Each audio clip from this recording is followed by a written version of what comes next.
Welcome to another MP4Nation.net video review. Today I'm going to show you this new tablet that runs on the Renesas A9 Cortex dual-core processor. It's a real dual-core processor with each processor clocking in at about 533 megahertz. It may not sound like a lot, but considering there are two processors working in conjunction, it makes this tablet run really fast. Right away I'm going to tell you I'm well impressed with this tablet. I recommend it. Its speed is better than anything I've seen for the price, and the out of the box Android implementation is pretty good. It's not perfect, but considering what I've seen in other tablets, you could be very happy just using it out of the box. And there is a lot of firmware updates coming out for this tablet already, as well as a lot of interest by third-party custom ROM makers. So I see good things coming with this Renesas powered tablet. Now this tablet does go by a few different names on the internet, such as the RENA3 or the Opad Renesas. We're just going to refer to this as the Renesas tablet, and I'm going to show you why I really like this tablet.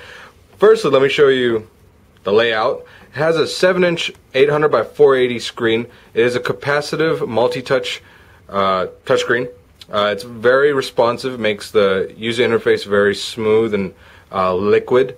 On the side here you have touch-sensitive buttons. My only little pet peeve with this is that sometimes your fingers can accidentally come close to it and the buttons react. So if you're browsing or if you're playing a game, you can probably hit the home button or the menu button and stuff, so it disrupts your flow, I guess. But you get used to it. Maybe at first you have to become more aware of where you shouldn't put your fingers, or take greater care.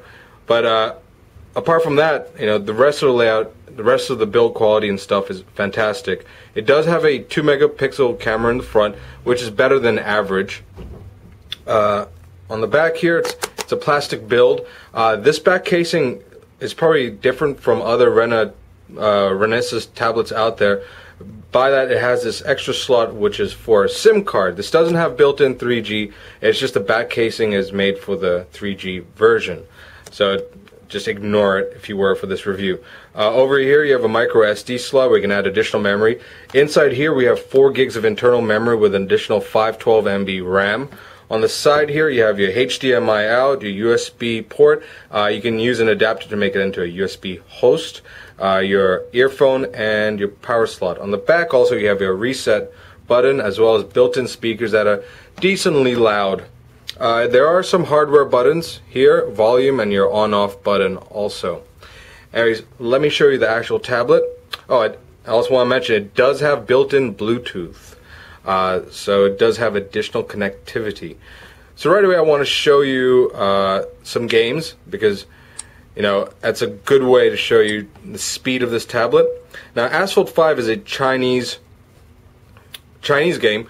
It's quite fun. It uses a built-in G sensor. It's pretty much like a Need for Speed game. Let me just reduce the volume on this. It is a 3D game that plays quite well on this. I would suspect other tablets, even the Cortex-A9 or even our Midnight C with the new processor, it may play just fine, but it'll probably take a little longer to load. It's a very straightforward game. I mean, I know this review isn't about the game, I'm just saying if you get this on this tablet, it is quite fun, even though it is in Chinese. And it has a lot of different modes. And it is quite responsive. Well, my poor driving, I'm actually pretty decent at this game, but trying to play while doing the video review is not the easiest thing. But anyway, you get the point. Works really well. Enjoyable. 3D games, play nicely on this. Anyways, let's go back to the main menu. Let's exit. Let me show you Angry Birds Rio.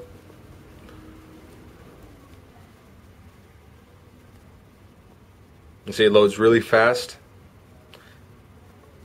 and it plays almost flawlessly. And as this is a multi-touch screen, you can pinch to zoom.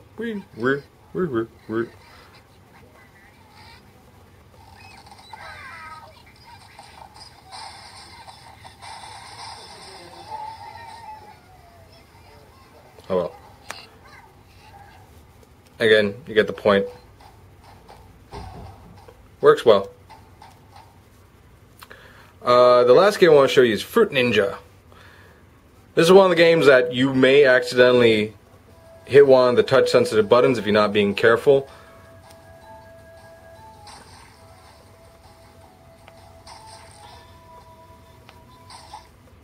As you see, it does handle 2 inputs.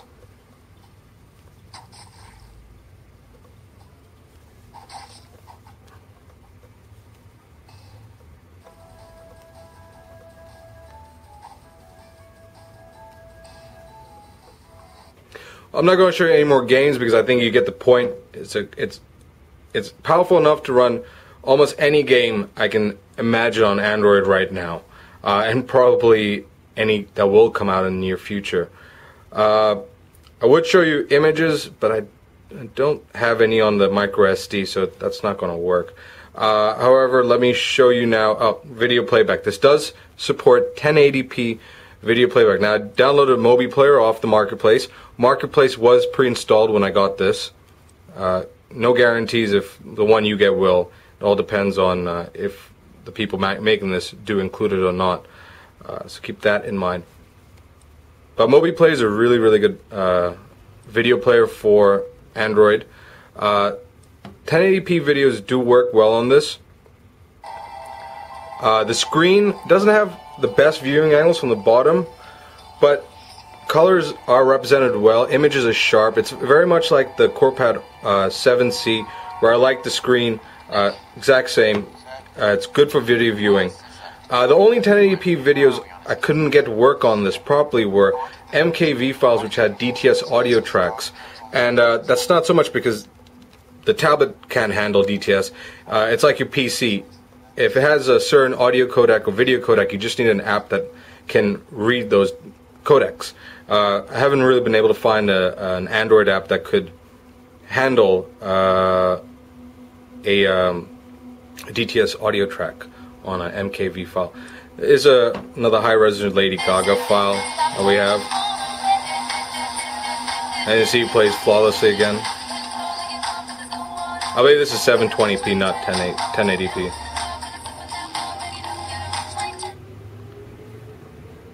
And you get the point. As a video player, this is really, really good. I can't really say that about all Android tablets because there are many that advertise themselves as being 1080p, but really it's hit or miss if a 1080p video works on this. In my testing, all the videos I've tried have worked. The only one that didn't properly didn't have audio, and that was because of the DTS issue. As you see, it has pre-made, pre-installed Google Maps and stuff. I'm not going to show you that because it's pretty straightforward what it is. Now I'm going to show you the web browser. This thing is right now being tethered to my phone because I'm in the upstairs storeroom where the office Wi-Fi doesn't really, the reception isn't very good. So this is connecting through the phone's 3G. So if you see things, the internet or pages loading slow, it's not due to the tablet, it's due to the connection.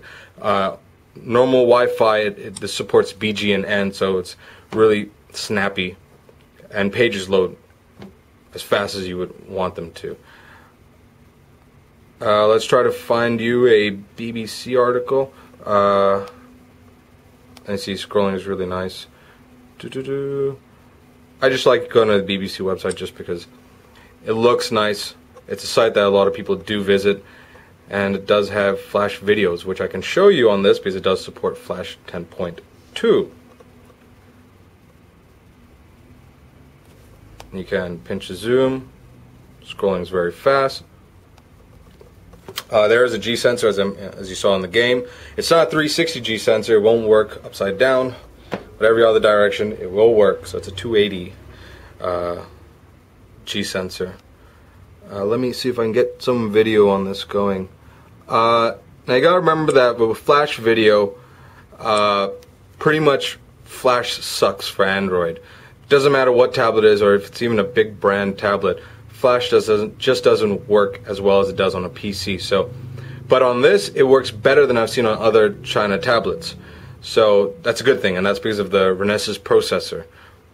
Also, a lot of little things don't work within the Flash video. Like if you want to hit the full screen, it doesn't read it properly. So, I mean, I've tried this video, well, tried the BBC video Flash Play before, and I know that the full screen won't work here.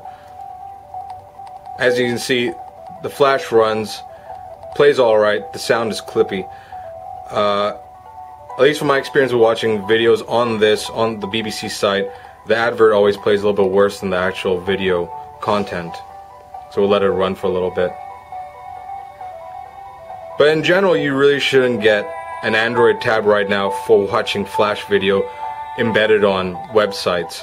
It's a nice feature to have if you come across a news article that you want to watch Flash on, but it shouldn't be your primary reason for getting an Android tablet at this point. If you want to watch YouTube, use the YouTube app. It works a hell of a lot better. And you see the actual video content after the advert actually plays very smoothly. I really don't want to try the full screen because 90% of the time it doesn't work. And it's just not on this, it's on just about every tablet I've tried watching BBC Flash videos on. Anyway, you get the point. Web browsing is a pleasure on this. The capacitive touchscreen makes a world of difference for the ease of browsing and the pinch to zoom. I mean, I could show you more websites, but it gets pretty pointless because I think you get the point.